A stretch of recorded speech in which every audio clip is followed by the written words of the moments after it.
جو چیز آسمانوں میں ہے اور جو چیز زمین میں ہے سب اللہ کی تسبیح کرتی ہے.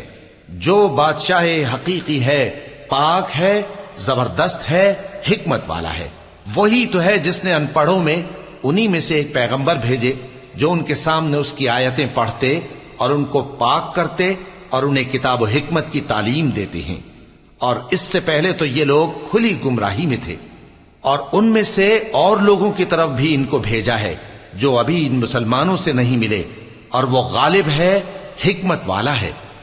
یہ اللہ کا فضل ہے، جسے چاہتا ہے عطا فرماتا ہے، اور اللہ بڑے فضل کا مالک ہے. جن لوگوں کو تورات کا حامل بنایا گیا پھر انہوں نے اس کے حامل ہونے کا حق ادا نہ کیا، ان کی مثال گدھے کی سی ہے جس پر بڑی بڑی کتابیں لدی ہوں.